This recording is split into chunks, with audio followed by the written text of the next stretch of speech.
Welcome back to Aaliya's podcast, Season 2, Changemakers in Qatar. Today's episode highlights someone who has spent years in creating safe and supportive place for children with disabilities in Qatar. He's truly a change maker because he created a space where children can learn, grow, and be themselves. In a world where real change comes from service, compassion, and consistent effort, he is one of those quiet change makers whose words speak louder than actions. Dr. Rajeev, thank you so much. I welcome you to our podcast. Aaliya, it's truly a pleasure joining you on this one. Thank you. Thank you so much. Dr. Rajeev, tell us something about your background. Yeah. Well, it's a long story, but I'll make it as short as possible. My name is Dr. Rajeev Thomas, and I've been involved in the field of disabilities for more than 28 plus years. And the story starts with our own personal need, which has actually manifested in itself and turned into something which has created a lot of opportunities for many others. But my background comes from the corporate world. I've been in the corporate field for more than 35 years, but something related to the passion for persons with disabilities is what's brought me into this area and to this podcast. Thank you. Thank you so much for this wonderful introduction. Dr. Raji, what was the moment, the real moment when you felt the Qatar needs hope? And what stirred inside you? Right. It came out of a personal need. So when I came to Qatar more than 25 years ago, there was no place for my elder son, Steven, who has Down syndrome, to go and attend classes. 20 years before? Yes. Okay. And there were a few available facilities, but they were more or less for the locals as well as mainly the training over there was in the Arabic language. Okay. So when it comes to expatriates like me and that too from the middle income group families, there was not really any opportunities for the child to study in. So it all started out of a personal need, and we realized that we were not the only persons who were having the challenge at that time. There were many families who were in similar situation, and this is what started all the concept and the discussions around hope. And this is where it all began. So that's where you started Hope Qatar. That is right. Yeah. So every big moment begins with a challenge that we all know. So what was your toughest barrier you faced in creating a space for children with disabilities, and how did you push through it? I think for anybody who wants to start anything in Qatar, there are a few challenges that they may face. First of all, obviously being the financial part. True. If you don't have enough money, it's going to be difficult for you to start anything at all. Right. And the second thing, of course, is the legal requirements and the complications around it. But I was blessed. I always believe, Aaliya, that if it's something that is very important and that is good, and if that's something that God wants, God will open the ways. True. And I believe that's exactly what happened in the case of Hope as well. Because when we had this dire situation where we needed a place for my son to go and study in, I found a lot of people who came together and said they are going to help us in how we can move forward. And we started Hope Qatar as a very small voluntary activity under the Embassy of India, and with only the approval from the embassy to start this activity. But in a few months from the time that we had triggered off the initial program at Hope, we started getting popular. And there were a lot of people who came and noticed what we were doing. Corporate support started coming in. So money started coming in. Funding, and then the government approval started coming in. And that is where we started exactly 19 years ago. Today we are in the 20th year of Hope. Wow. You have proved it that really charity begins from home, right? When we say, or always good things, we should always start from home. So you started right from your home for your son, and it came. Absolutely, because I think what started off as a small, deep desire in the heart of two parents has today touched more than 450 lives. Amazing. So when you educate for inclusion, if we talk about inclusion, what does inclusion mean to you, and in action, in classrooms and in society? Inclusion, the term inclusion itself should not exist. Every child, irrespective of their challenges or their disabilities or whatever, they're part of this world. They should be celebrated. It should be the same for everybody. So the word inclusion itself is an Yes. excluding word. Yeah, true, But true. what is inclusion in using the it. classrooms and what is you think that should be happening in the society over here? I think the change comes from the heart. True. Intention. Yes, it should be in the heart of every child in the classrooms where they believe that the person or the child with a differently abled Yes. situation in the class is just one among them. One among them. It True. should be also in the minds of every teacher True. because they shouldn't look down upon these children True. and they should not even consider that this child should be treated differently. Differently. True. The minute that you open up your mind and the minute that you open up your heart to these children, inclusion already starts. True. It's And I like think that's the biggest thing. That's the biggest change that you need to see, the educational system, Yeah. in the society, in the community, and in every family. true. And I always say, like, it's being a special educator or subject matter expert, that's important. But before being a special educator, you need to be need to have an inclusive heart, right? That compassionate heart. Absolutely. That's important. And Absolutely. it's like fingertips, right? The hand we have, if we give a fingerprint, the prints will be different. So this is the same thing in the classroom. We have kids with the different brains. Dr. Rajeev, what does word inclusion mean to you when you educate for inclusion in action, in classrooms, and in society? Right. I believe that the word inclusion itself should be excluded because the moment you start talking about inclusion and bringing in children with special needs into the mainstream or into the main society, you're already putting a ring fence around them. True. You start seeing them differently. Differently, yeah. And the moment you start seeing them differently, you start experiencing the negative vibrations. True. So They what are we- being seen and they're not being seen, they're unheard, and they're being labeled in the community. That's why we are like forced to use the word inclusion, because we have seen So I this think all. it's at an early stage where we Yes. are trying to create awareness in communities and in the society that you need to stop looking at these children as if they just fell out of the sky. True. They were always there with you. It's just that Yes. recently there's a lot more awareness about children who have challenges and people are being diagnosed. They are being categorized, they are being labeled. And so now the society needs to slowly start accepting them into the midst. So even irrespective of whether you are a teacher in a classroom or a student in a classroom or the parent of a child in a classroom, you just open your hearts to them. Yeah. And the moment you start opening your hearts to them, inclusion automatically happens. True, that's true. They're wonderful words. So what is it one misconception about disability or inclusion that you wish every parent, teacher and institution in Qatar or the world around could unlearn today?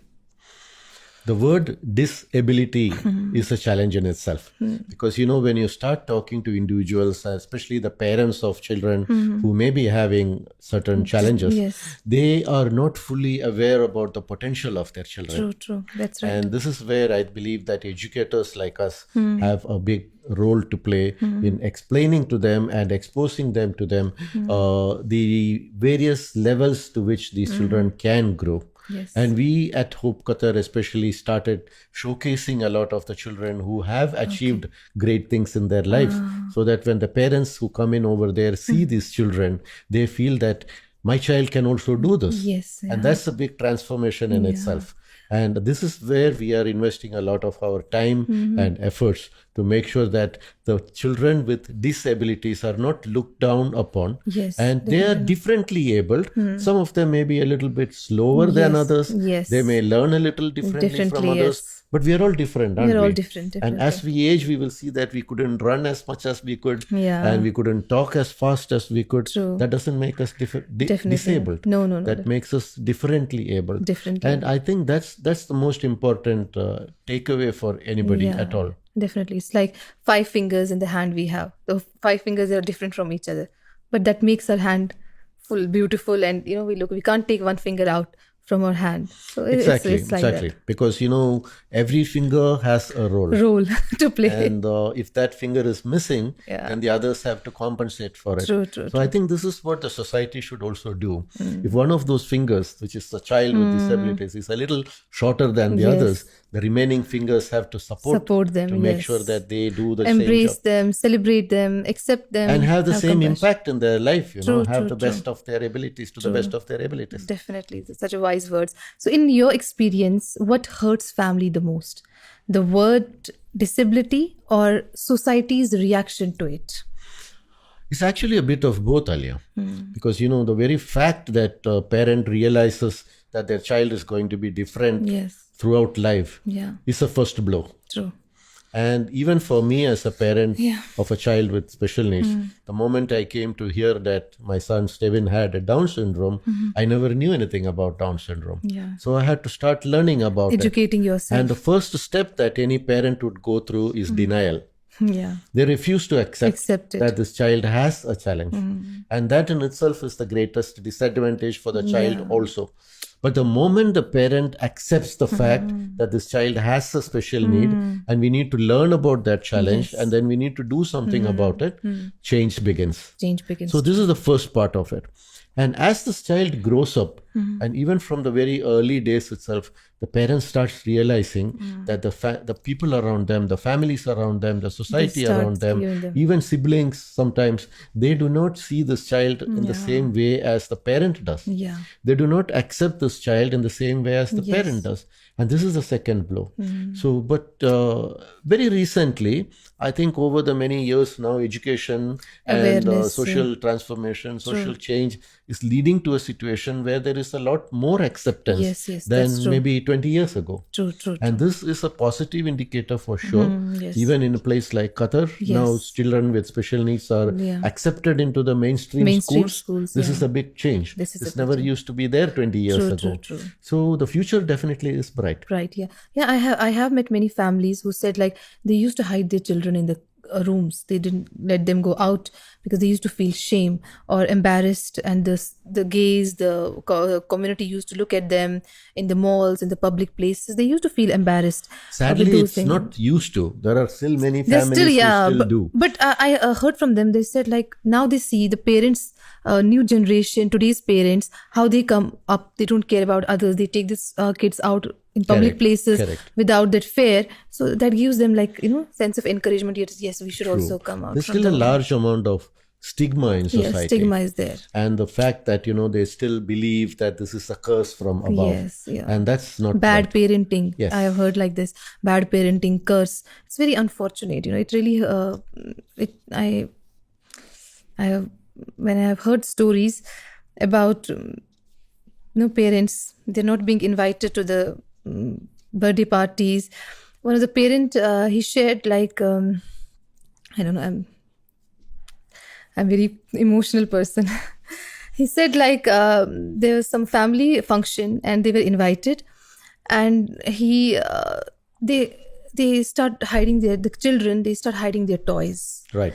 They start hiding their toys, and the worst thing that they invited them in the night when all the kids had slept. There was nobody to play with their kids. It really broke my heart. I was like, it's very unfortunate, unfortunate. Sometimes these things happen. Yeah. But inshallah, things will change. Yeah, inshallah. Let's be optimistic about the whole thing. A lot of we have to educate for inclusion, as we say. So what does it truly, for a country, to build a place that with every child belongs?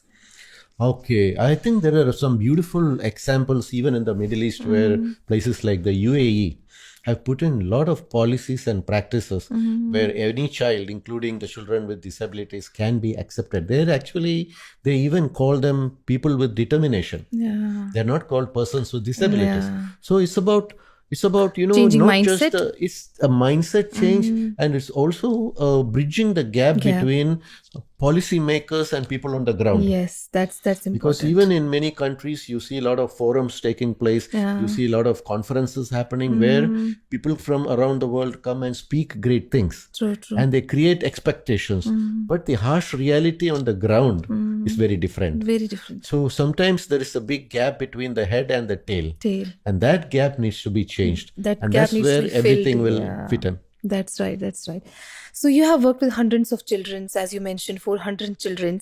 So what is something we often underestimate about their capabilities? If you can narrate any story, you No, can I tell us think and share. in the last 430 plus students that have gone through Hope Kata, we never underestimate anybody. We never underestimate. In fact, on the contrary, we try to create greater expectations within the child and within their families. Because if we start underestimating, then we will have a problem. Yes. Because even for the team members that we have, we never look down upon them and say, maybe this child can't do it. Do it, yeah. Well, we never know until you try, So, and Yeah, each true. child is different. Even in our regular families, even if you look at children, neurotypical students and children in the families, one child is different from the other. Yeah. You can never compare them. You should never compare them. So even in the centers like Hope, we cannot compare the children from one child to another. We need to evaluate the progress of each child. How were they last term? How are they this term? And have they improved? So that's I think the most important element when it comes to developing and creating opportunities for them to improve. That's true. As I said in the intro, like you have created a space, a supportive place where they feel like they're being accepted like they are. Yes, and you give them all opportunities. You be it in academic pursuits, be it in cultural extracurricular pursuits, activities. Vocational pursuits, sporting activities. Throw them in the deep end of the pool and see whether they can swim. And if they can't, let's teach them. Yeah, true. Wonderful. So what is, can you share a moment, a story that reminded you why hope matters? A story from within our own students. Yeah.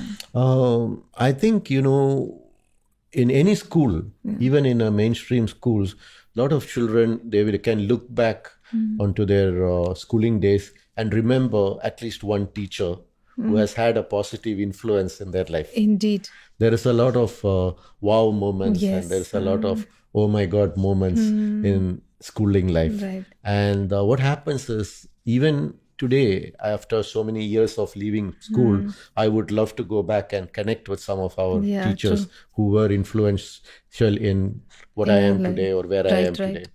I think in Hope Qatar also we had a lot of such wow moments. So when you have a child who used to be one of your very early students getting married, oh, that's and really then they come back and invite you for their marriage, that is a good story. That is. And we've had such opportunities. So you had such opportunities. Yes. In fact, my wife, who was the founding director, was invited to attend the marriage of one of our students in Hyderabad back in India. And she went and attended the wedding. And when you have students who used to be your alumni, and you come back to you 15 years, 16 years, 17 years after they left and they've studied through your center, and then they come back and say, can I come and work with you? Yes. I've seen your center. There were some guys. Yes, we have recently been successful in finding employment for some of our own students, alumni who came back to study with us. That shows that you definitely had a role in their life. Created a safe space for them. It is a safe space, and they are connected to what you are doing, and they're happy to come back and be with you. And that's the big thing. That's really a big thing. Those are the success stories that we like to talk about. Really. We should talk more about it, inshallah. So what is your message to children with disabilities who are watching this, who are watching our episode? Never give up. Never give up. And that's the biggest message. True. You may have challenges, you may fall, you may have to get up, you may have to run again. But the moment you give up, you lost. The moment you decide that I'll never give up, you always have another chance. And I think that's the biggest message that we have for every student. You have challenges, you have difficulties, you are different, your genetic makeup may be different, your neurons are wired differently. So what? Give it your best shot, and then you will be successful. The universe has a beautiful way, Aaliya, to give you positivity. Right. And the more you are positive in your thinking, you'll attract more positive. You are positive in the efforts, the more positive will be the results. Definitely. Universe guides you. Absolutely. And that's all that matters. I also believe in the same thing. So what is the one message you want Qatar to hear loud and clear about disability, inclusion and belonging? Qatar actually has made a lot of strides, especially recently with the latest law number 20 being passed in 2025, Yeah. which calls for more rights for persons with Person with disability, disabilities, not just in education, not just in employment, but even to get married. Married, yeah. So this is an amazing law that has been put in place, and I believe that the leadership of the country is extremely visionary, and they have the greatest of intentions. And Yes. in having the human development pillar in the Qatar National Vision Vision 2030, there is a whole clause that talks about people with disabilities and how we need to give them these opportunities and how the society needs to benefit from these people with disabilities. Now the law is there. Yes. It's all about implementation. Yeah. And I think the loudest message that I want to give to anybody, be that educators, be it people in the government, be it people in the medical field, be it parents of children, be it expatriates, be it nationals, is that the environment is right. Take advantage of it. Do your level best and push for more. Push for more. And if you are facing obstacles, don't stop. Keep pushing. Because if one door closes, another one will open. And if it didn't open, break that bloody door. Really, such a brave message. Thank you, Dr. Rajeev. So if tomorrow any mainstream school in Qatar asks for your guidance, so what is the first thing you want them to tell them to make? Any change? Students from mainstream have a great role to play in creating the opportunities for the children with disabilities. Yes. I would call them neurodiverse. Okay, so the first thing, as I mentioned earlier, also is about acceptance. So in Hope Qatar, we provide a lot of opportunities for children from the schools as well as students from the colleges and universities to come and be with our students. Yes. Interact with them, work with them, talk to them, play with them. And then what we have seen actually within some of the partnerships we have with the colleges is that we get students walking in, students from the colleges or from schools walking in, interacting with our students, being with them, working with them, and then they walk out as better human beings. Yeah. So we have this transformative process that is happening over there. When you interact with children and youngsters with disabilities, there is something that we will all notice, Aaliya, is that these children love you unconditionally. That's true. In today's world, it is all about what do I get in return. But for these children, there's nothing like that. It's about only I want to give you my love, you take my love, you experience it, and you go and have your life. The true love, and without I'm not asking expectations. anything back in return. So I think that's the greatest message. So the youngsters of today's Qatar, they need to come to centers like ours. Yes. Of course, there may be children with disabilities studying in their institutions. Have fun with them. But if you don't have that opportunity, ask for support from us. Come over, experience this. Work with us as volunteers, work with us as interns, interact with these children and integrate them. You have a birthday party happening, invite them. You want to go out, have a piece of burger, take one of them with you. Make buddies with them, make friendship with them, get married to some of them and have fun. They're beautiful humans, very empathetic. So what would a truly inclusive Qatar look like in 10 years? Paint the picture for us. The future of Qatar, as I just touched upon earlier, is going to be amazing for persons with disabilities. Okay, it's happening. People like you, so many individuals that I have interacted with who have started creating these bubbles. Yes. Okay, and as Mother Teresa once put it, every drop counts.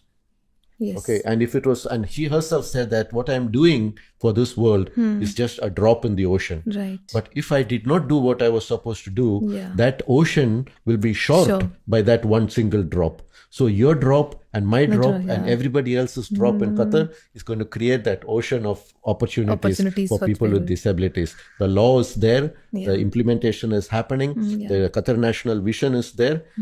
What's stopping? The future is definitely going to be bright. Right, definitely. Recently, when I started this Fahmi Qatar, as we have been together doing this we have collaborated for this. So I met many parents and I met many people who has been asking me like, why do you advocate for? Why do you are doing so much for this if you don't belong to this community? So I think that is the biggest change. If somebody from not that community starts educating for inclusion, for children with special needs or something, I told him it's not necessary that you need to be the parent of a child with special needs or disabilities to educate. It's responsibility of every community member, to I educate believe so. for. And I think that's the right approach. Yes. Because if you look at traditionally the people who get involved in this kind of activities in terms of creating educational opportunities or awareness. whatever, they have a family member or some connection to an Yes, individual yes. with disabilities. However, that seems to be changing because I see a lot of people coming for employment as well. So one of the things I used to ask them is, why did you come into this field? And the normal answer I used to get in the past is because I have a sister with disabilities or I have a cousin with disabilities. But that is changing now. That's changing That now. is changing now, and the youngsters are coming back to me and saying nowadays, for the interviews that I love to do something for them. And I think that is the biggest change. Yeah, it's all about compassion. You need to have that compassion. It's not just compassion. I think it's about just being human beings. Human beings, humanity. Yes. Yeah, that's true. Okay, we are going to play a rapid fire game, and I'm going to ask you a few questions. Whatever comes to your mind, you have to be very quick. Perfect. Okay, so ready? Yep. Okay, so one word that defines inclusion for you. One word that defines inclusion for me: acceptance. A value every child should grow up with. Gratitude. A belief about disability you wish the world would unlearn. Disability. One small action any person can do today to make the place around them, whether it's Qatar or any place in the world, more inclusive. Acceptance. So a moment in your career that changed how you see children of determination. My son's birth. If you could implement one policy tomorrow, what would it be? Free education for all children with disabilities. A myth about autism or disability that frustrates you. Stigma. A leader or thinker who inspires you, your work. The Emir of Qatar, His Highness. His Highness. What is the one lesson your students have taught you this year? They can do it. Yes. Okay, on fun part, if your student could give you a superpower, what do you think they would choose for you? Patience. Much needed. Thank you so much, Dr. Rajeev, for joining me for this conversation. It was really my pleasure to have you today. You're really truly a visionary, and really, I want to say thank you to you from my heart for creating Hope Qatar, for such a safe and supportive space for children